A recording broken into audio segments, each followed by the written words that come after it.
Welcome to Unlayered, the show where we explore next-gen blockchains. We have a bit of a different format today. We're here at Breakpoint and doing some of these interviews in the field. Today, I'm joined by Vibhu of DRiP, one of the most successful consumer apps in Solana. Has been around for a long time.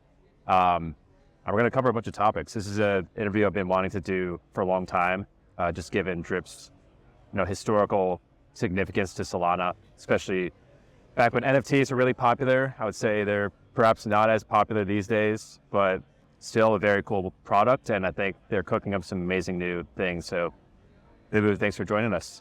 Nice fun to do this. For sure. Well, maybe let's start with this. How would you describe DRiP to someone that hasn't heard about it before? Sure. DRiP's like it's a collectibles platform. And so you can think about it as a way for creators to build their own kind of Pokemon universe. Except instead of physical cards, you're getting these digital collectibles that you can own. They have all the properties of physical collectibles. You can trade them, you can sell them, you can buy them, you can, play with them. There's all kinds of things you can do with them. And what's cool, because they're digital, they also take on new form factors. It's not always the same, 2:3 ratio. Sure. You have music, you have videos, you have 3D, you have all kinds of the full expression of like what digital media offers. And is there a particular type of creator that is, I guess, resonated with this distribution mechanism most? Is it like visual artists? Is it musicians? Is it kind of 3D, graphic designers? Yeah, DRiP's pretty diverse. I would say, we kind of came up and through crypto, and visual art has a lot of product market fit within crypto already. So that's been a huge wedge for us, but we've really grown significantly in the area of music, for example. Sure, yeah. We have plenty of video influencers and people that make that kind of content. We have some really famous comic book creators like Todd McFarlane, the creator of Spawn, who publishes every week on the platform. Mm-hmm. So it's really, I think one of the things that creators like about it is that it's not a media type specific experience. Right. It is media agnostic. if you're creative, you can put whatever you want. In fact, we also have a lot of podcasts on there. You guys should put your podcast. Yeah, we should. What are you waiting for? Well, here's the thing. Actually, this is my next question. How does it work? So do you have to onboard as a creator? It's not like, is it permissionless where anyone can contribute, or is there like kind of a curated set of people that are allowed to create content on DRiP? Yeah. So not intentionally, but right now you have to talk to our team to get onboarded. We don't have onboarding self-service. But once you get in, on September 1st, we sunset our old way of doing drops for creators, which is all by hand. Sure. And we introduced DRiP Studio, and so now all creators can create permissionlessly. So really, I think it's the best creations product in all of Web3. Yeah. And you can, and honestly, getting set up takes 5 minutes. It's just that we don't have the tool yet to do it. Sure, yeah, automatically. But I'm sure that'll come in the future as well. Our goal is, I don't think we said this publicly, but our goal is to get to full self-service by the end of the year. Oh, nice. Oh, yeah, it's coming up soon then. And maybe help me understand, like, from a storytelling standpoint, are there examples of creators that perhaps got a ton of new revenue or earnings potential because they specifically use DRiP? Like, how would you sell this product to someone that maybe isn't in crypto but is producing art of some form? Yeah, I think DRiP is really a way to show off your talents, and so we a lot of our even collectors become creators on the platform. As I think there's more than just money. Mm-hmm. I do think, like, relative to Web 2, DRiP has a very healthy earning potential for creators. A median creator makes more than, for example, like a median OnlyFans creator. Oh, wow. A lot more than the median Patreon creator. So compared to Web 2 tools, we're doing very well. We've had some big success stories. Everyone knows Degen Poet in Solana, Solana-based artists. But even Todd McFarlane, who came from outside. There's plenty of creators who are making thousands of dollars a month. Some have made 10,000, 100,000 plus on the platform. It really is. DRiP is really it can scale to wherever the creator is with their fan base, and it's a very powerful tool to monetize an audience. But more importantly, I think that when you join DRiP as a creator, you're joining a community of other like-minded creative entrepreneurs, and you really level up your game through the tools, and you find, you find fans, you find peers. There's so much collaboration on the platform. I really think that we want to be kind of like the spiritual successor to something maybe like DeviantArt from Web 2. I'm actually not super familiar with that one. Okay. But just a home for people who are creatives and who want to, especially in digital media. So is the analogy to Patreon apt in this, or is it a little bit different there? Yeah, so we share some similarities in the sense that we're kind of in the broad category of direct monetization. In Web 2 social, you have indirect monetization. You build an audience, but if you want to make money, you have to take them off the platform. Yeah. Go buy merch, go buy my tickets, this or that. Patreon, maybe like the most well-known direct monetization platform. So we're in the category, but relative to them, I think DRiP is a much more comprehensive set of tools. Sure. We really drive discovery for creators. That's not something that most fan platforms do. And the reason that we can do that is that DRiP is built on a blockchain, and therefore the way our payments work is much different than traditional. Like on every other platform in Web 2 in our category, you have this kind of artificially high price point. Sure, yeah. Where you have to pay $2, $5, $10 a month to get a single creator's content. And for most consumers, to be honest with you, even spending like $12 a month on Netflix to give you unlimited content is a big deal. Yeah. And to do that for one creator is hard. On DRiP, you can subscribe to like 100 or 200 creators for like $1 or $2. Yeah. So, our users are much more likely to go out and search for, a whole bunch of creators that they can patronize and get content from. So yeah, broadening access just because the cost access is a lot lower. How exactly do creators make money through DRiP? Is it through tips? Is it through direct subscriptions? Is there like a set of parameters that they could set there, or royalties even? Is that a thing? Yeah. All of the above. So, pretty much everything that a collector or fan does with a creator is a micro transaction. Okay. Including like when you like a piece of content on the platform, it's actually a 1/10 of a cent donation to the creator, which is pretty cool. Oh, wow. But it feels seamless. You don't, unlike some of the other like crypto products that do a wallet connects every time you're trying to do commerce. You have this thing called droplets. It starts as an off-chain kind of like in-game currency. Yeah. But for creators, it gets converted to USDC on Solana automatically every 24 hours. So as collectors are securing your drops on the blockchain, liking your content, participating in the leaderboard, or even trading on secondary, all those are monetization activities for the creator. Gotcha. Yeah. Sweet. I think it's been a really powerful story to watch. I think, because oftentimes in crypto you see creators or celebs just jump in and maybe they'll try to launch a meme coin or something, and it doesn't always work out for the fans. But with something like DRiP, I feel like you can create this sort of mutually beneficial relationship. Now, one thing I will say is in today's day and age in crypto, NFT trading volume is down a lot. A lot of people are saying NFTs are dead, and I think you guys, even tongue-in-cheek, have said, is DRiP dead, and did a couple of events with that headline. So maybe let's talk about the FUD a bit. What do you think about NFTs today? What's happening? What's the problem? Well, I think within crypto, when you say the word, the term NFT, you think PFP. Yeah. And so when people say our NFTs dead, they're actually saying our this one particular class of these 10K collections dead. In my opinion, I've never, even when they were on the upside, I never really understood how it was going to scale. You can't build a business with only 10,000 customers. Right. And royalties have never been a strong enough And Rose is really, to me, it doesn't make sense as a business model because it's predicated on your customers selling your assets, Right. that apparently are the entry point to like some amazing thing that you made.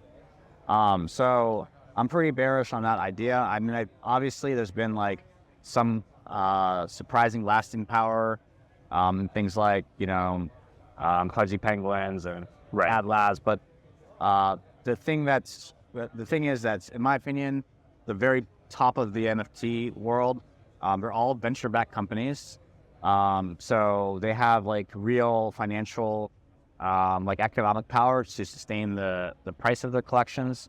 But even if they didn't do NFTs, people would still be excited about them. I think the NFTs are kind of like, okay, we did that, and you can't really roll it back. But I think if they were going to market today, they probably wouldn't start with like 10K collection, Right.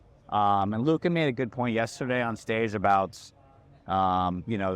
derivative collections and how those actually enhance the value prop of the first ones. But I think he's making the point that like scarcity as the determining factor of value is a meme. It no longer really makes sense.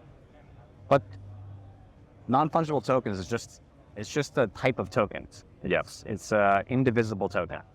And I think that structure, that technology, which powers DRiP, still has like a very important place, I think, in the future. And you see that, with tokenized music and tokenized content in general, art, etc. What's happening on that side is fundamentally new. Like there's nothing like that. There's no other way to sell a digital object that has the properties that NFTs do in Web 2. So, my opinion, we're gonna start to see. We don't talk about NFTs. We don't use that word ever. Oh, okay. Yeah. Any of our marketing, we always talk about collectibles. Yep. And I think that's probably where things are headed. There's going to be lots of things that use NFTs underneath. But I think anyone that's building on top of them is not going to want to use the term. Right. Because it's been really muddied by the apes. Yeah, it's been tainted by what's happened with the crash of 10K PFPs. So DRiP's been around for a while. I'm sure you guys have had a lot of learnings and are now kind of focusing on a new set of potential features and product improvements. Walk us through what's next for DRiP. Yeah, cool. So we're about to announce today that we're opening a beta to a native iOS and Android app for everybody. Very nice. I'll show the camera real quick. So this is the DRiP beta, and it's a fully featured app, and it's completely you don't experience the blockchain at all in it. It's really everything you do. Like this is me collecting an NFT, but there's no wallet dialogue. I just got this as an NFT on chain in like 2 seconds. That is something that we've been really working on for this kind of experience for the last 2 years, to make using Solana, sending transactions to creators, collecting, feel like something that you feel like a Web 2 product essentially. Yeah. So mobile is a big focus for us. We also, post Breakpoint, we're going to be rolling out a bunch of social features. We're trying to bring some of the community elements that happen on Twitter today around DRiP. Yeah. And more deeply integrating to the products, and lots of other. I mean, we have we're always cooking. But, Sure. Yeah. That's super cool experience. Does that involve do you guys have an embedded wallet? Are you sponsoring gas? How are you making this invisible crypto design pattern work? Yeah, DRiP has always been gasless, even from the very first drop that we did, and never asked someone to pay us to that. And it's everything in DRiP is a airdrop mechanic behind the scenes. So, or an off-chain to on-chain interaction, but we handle the on-chain on our own end. So for NFTs, or collectibles as we call them, You secure in the back end, we mints, we transfer, we kind of handle all that. For payments, similar. You send, we convert, we transfer USDC. This model, I think, is quite powerful. I think a lot of companies are going to end up using it because it allows you to basically, like, the user never feels any friction at all. Yeah, wow, it's really powerful. Super excited to try this out. So you said it's going to be out pretty soon. You're announcing it today. Yeah, we're announcing about an hour. Yeah, nice. Yeah. So you got the early access there. Amazing. And where do you see, like, 5 years from now, DRiP from a product standpoint, from like an adoption standpoint? How do you see this kind of playing out over time? Yeah, I mean, it's very hard to predict the future. I've been trying to do it my entire life. Yeah. As an entrepreneur. But, you know, I think, I can just speak about the next year, really. We've been, growing. I think one of the defining features of DRiP that people know us for is we're like one of the few things that's acquiring a lot of net new users. Even here at Breakpoint, I had multiple people come to me and told me that DRiP was their entry point into crypto. Yeah. And now they're here at Breakpoint to explore other things that are happening in the ecosystem. So I think, really, like, everything we do is trying to simplify the product experience, improve the core value prop. We're not really like innovators in terms of like smart contracts or like on-chain mechanics. Sure, yeah. The heart of DRiP is really product and user experience and like, creating these kind of breakthrough use cases for it. So yeah, within, the next year or two, the app's going to feel completely different. Seem much more friendly to people coming from outside.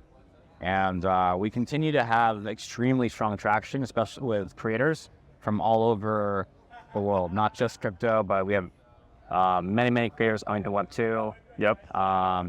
That's been, over the last year, the biggest change for us has been moving from like just the Solana creators to finding creators from other chains to finding creators from Web 2. Everyone on that side really, really loves DRiP. That makes me feel like, if we, hopefully they can tell their Web 2 audience about us. That's a real like place where I think Solana as a chain is going to experience a lot of growth. It makes sense. I think one question I have from a product standpoint is, assume everything goes well. We have millions of creators and hundreds of millions of users. How do you think about discovery, right? Like, this is a big sticking point with creators on YouTube or TikTok or what have you, is you need an algorithm to help people find stuff that you think resonates with them. And so in the best case scenario, if you have all these people on both sides of the marketplace here, like, how do you think about marrying kind of users with content that you think would resonate with them? So I actually think this is like a pretty solved problem in Web 2. And it's been solved in a number of different ways. I think what creators don't like about the algorithms and Instagram and whatnot is that they kind of, it's very consumptive. So you load up a feed. I'm not sure that's even a word, but you load up a feed and even though you follow creators, they're inserting other things into that you didn't ask for. Right. And as a creator on those platforms, you feel like you have to create a certain type of thing in order for it to succeed. So you see like a lot of artists, for example, talk about how like nothing I post is getting any visibility to the audience that I myself build. Right. Unless I'm dancing to the latest music trend, right? Yeah. So we think about discovery a little differently. Like, first of all, we always protect the relationship between the creator and the fan. And we're like, it's like structurally beneficial to us to do that. We want fans to make these direct contributions to the creators that they love. And I think this is the power of the blockchain. When the creator sends something to you, they're actually sending it to you. It's not being intermediated by, what we want the end user to see. But on the creator discovery side, a lot of those algorithms are actually pretty useful if you're, trying to discover folks that you've never seen before. We're going to have a kind of like a Tinder-like experience. Oh, okay. Yeah. We already brought that experience. You already have that experience for your for the collectibles that have been sent to you, but we're going to bring that to your creator discovery.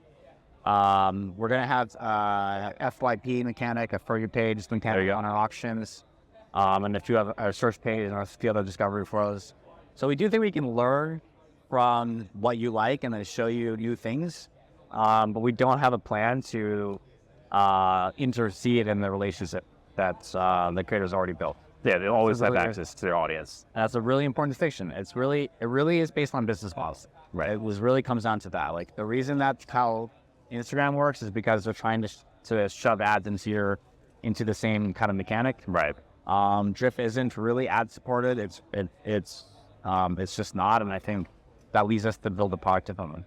Right. So like Instagram, YouTube, they're optimizing for ads because that's how they make money. But then how does DRiP make money? How do you guys like ensure your economic interests aren't at odds with that of the artist?